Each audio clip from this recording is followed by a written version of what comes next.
Today on CityCast Philly, it's the Friday News Roundup.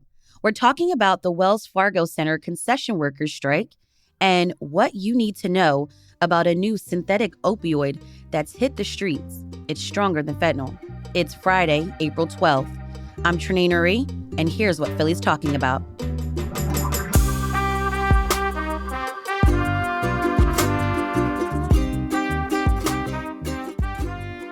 Joining me this week is Lizzie McClellan-Ravitch, workplace reporter at the Philadelphia Inquirer. Hey, Lizzie. Hi, Trenae. How's it going? Good. And Aubrey Whalen, health reporter at the Philadelphia Inquirer. Hey, Aubrey. Hi. Thank you so much for having me. So before we get into the news of the week, we have to go back into a time machine and remember a lot of natural sciencey stuff happened this past week.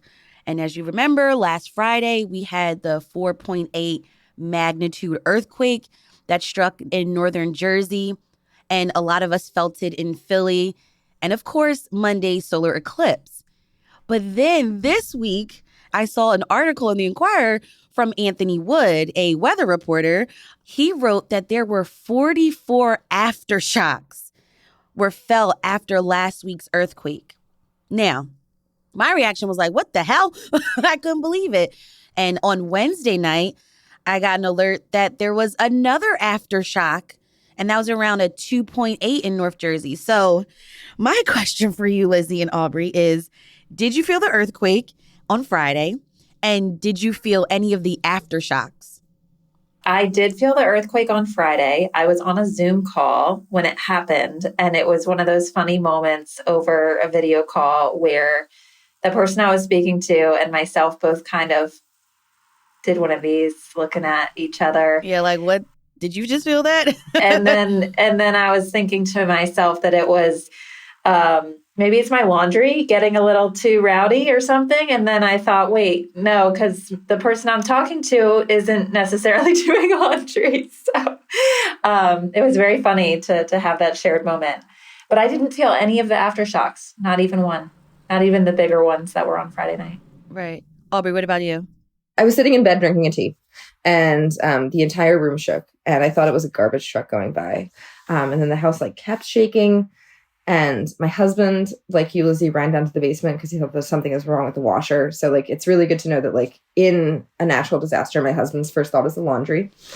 And then he came back up and he was like, was that an earthquake? And we were like, I guess. Our cat was also on the bed with me. But he did not even move once. So, and I thought animals were supposed to predict earthquakes. He is not a good earthquake predictor. I know. I think I saw a video of a dog kind of its ears just kind of popped up seconds before the earthquake. So I don't know. None of the animals helped. All right, let's talk about some of the news of the week. Lizzie, you've been covering the Wells Fargo Center concession workers strike. 400 workers stepped off the job for a one-day strike. Can you kind of catch us up? What were workers' demands here? For those who aren't as familiar with how it works, all the food and drink employees at Wells Fargo Center, bartenders, servers, cooks, they are employed by Aramark. And so, while you might see a certain brand name on the hamburger or, beer that you got, those employees are employees of Aramark, and they've been negotiating with the company for several months now for a new contract. Those employees are unionized with Unite Here Local 274. For some of these union members, this is their full-time job. They are working a whole lot of events. They're working games for multiple teams. There's, concerts, and there was WrestleMania last week at the Lynx. Yeah. So, there's certainly all sorts of stuff going on at that stadium complex down in South Philly. So a lot of the union members don't have health insurance through their work because of the minimum number of hours required in their contract as it was written last time around. And what they'd like to see is a change in that rule so that they can combine their hours from different stadium venues, and they want to be able to combine their hours to meet that minimum threshold of hours needed to qualify for employer health insurance. So that's one of the big things. And then the other big thing also has to do with kind of standardizing things between those three venues, since a lot of those union members do work at more than one of them. They just want to see the wages standardized across the three venues. The long story short, they want to be making more money and they want to be able to get health insurance more easily through their employer. So, Lizzie, you said many of these workers are full-time. Why don't they currently get healthcare coverage? That is just how their contract is written at this point. And, what I've heard from the union members and union leaders is that they have been working toward this point over the past few contracts, trying to reach the point where they're at now, where they're asking for this, combining all their hours from the different venues into their eligibility for health insurance through the employers. So it's like any other job, the employer gets to offer a certain benefits package to the workers. And in this case, you've got a union who is asking for more. Interesting. How has their employer, Aramark, responded to the strike? The strike that was called on Tuesday, it ran through the 76ers game that night. And Aramark said it had contingency plans in place to make sure that they were still able to serve food and drink at Wells Fargo Center, and the places would be staffed for fans to be able to get some food and drink. But at the same time, the company has said they're committed to bargaining. That's all that they've said publicly, so we'll just have to wait and see when the two sides are able to reach a deal, what that means for each of them. Now, is it likely that the two sides, Aramark and the workers represented by Unite Here, will come together in an agreement that works for both sides? Like any other negotiation between a union and their employer, that is, you can't really know for sure until you see it happen and the two sides reach a contract and announce that together. Right. And oftentimes that does happen. And so we'll just have to wait and see. The union members who were out picketing on Tuesday were being very clear about what they hope to see in this new contract. And, it sounds like there are still discussions being had. You can read more of Lizzie's reporting by checking out the link in our show notes. More news of the week after the break. This is CityCast Philly.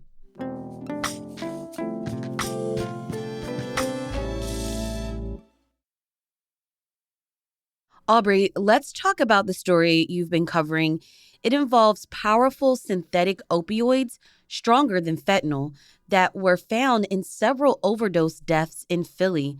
I've heard of fentanyl, xylazine, but what are nitazines? Yes, so nitazines are kind of a class of opioids. And so like some of these drugs can be up to 40 times more potent than fentanyl. Wow. Some of them are closer to potency in fentanyl. There's a lot of them though. And, we're still kind of learning which ones are circulating in Philadelphia's drug supply. But yeah, they're a synthetic kind of opioid, similar to, they can be produced in the lab the way fentanyl is. And because it's so potent, that means it can be trafficked and transported much more easily than heroin or even fentanyl in some cases. What are some of the effects of nitazines? Because they're so powerful, someone who overdoses on a nitazene analog might need more doses of naloxone to be revived. People who use nitazines or who believe they've been using nitazines have also reported really severe withdrawal symptoms that come on much quicker than fentanyl or xylazine withdrawals. And that also presents a big problem, just kind of like a systemic problem for Philly's drug treatment system, because, this is going to make them feel sicker quicker. And it's going to make it harder for people to seriously consider treatment, because just that the withdrawal pain is a huge barrier to accessing treatment. Aubrey, you've reported that it's difficult to say exactly how many people have died of nitazene-related overdoses since they first turned up in the city. Do we know when they first showed up in the city? So the city first detected nitazines in December 2022. They found a nitazene analog called N-desethyl isotoniazine in 4 separate samples sold on the street as dope. So dope is the kind of catch-all term that the city uses to describe anything sold as an illicit opioid. And then they put out kind of their first alert that these drugs were here. But since then, they've been finding nitazines not only in dope samples, but in the toxicology results of overdose victims. Aubrey, what are the latest numbers on all opioid overdose deaths in the city? So 1,413 people died from overdoses involving any kind of drugs in 2022. That's the last year for which complete data are available. It takes a while for the city to kind of record and process overdose deaths from the previous year. But yeah, that's a record high, the highest drug death toll the city has ever seen. And that comes after, record highs several years ago as well. Wow. Aubrey, this is all coming at a time when we're seeing addiction services and harm reduction services becoming politically polarizing in the city. How does this recent news of nitazines getting onto the street playing into this bigger conversation? I talked to the health department about, this emerging threat, but I'm not sure that it's kind of emerged into the wider public conversation in the way that, say, fentanyl or xylazine has. It is very new. But harm reduction, generally speaking, has become, a real politically charged topic over the last few months with the new mayoral administration. We've seen Mayor Darrell Parker propose pulling funding for syringe exchange or pulling city funding for syringe exchanges and syringe services. We've seen another council member who represents Kensington attempt to intervene in the lease of a harm reduction organization. I just reported about some tensions in Manayunk between an addiction services like community center that also engages in harm reduction efforts around the city. That's been experiencing some tensions with business owners in that area because they believe they're attracting people in addiction to Manayunk. I think that, drug use in Philly has always been really visible, especially in Kensington, but it's certainly not been confined to Kensington. There's been a lot of emphasis on Kensington, politically speaking, with the new administration.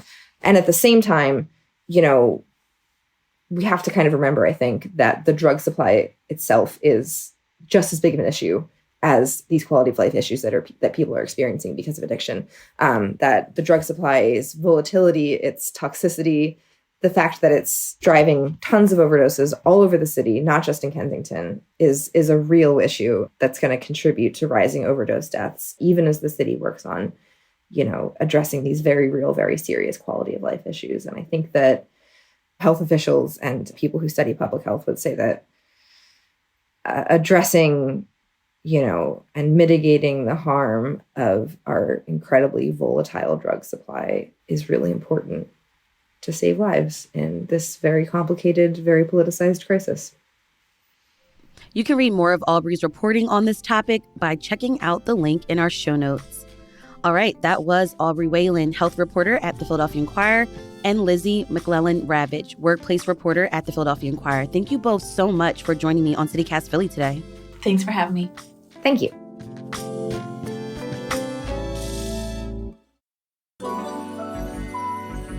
It's time for the tip of the week, where we share a life hack for living in Philly. This week, the city announced its lineup of youth programming for the summer. It's also being coined, it's a summer thing. Free and low-cost programs and activities available to children, youth, teens, and families all summer long.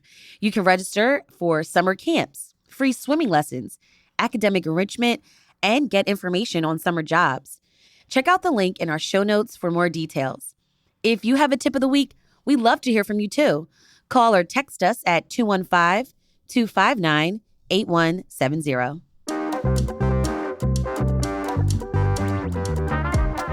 That's all for today here on CityCast Philly.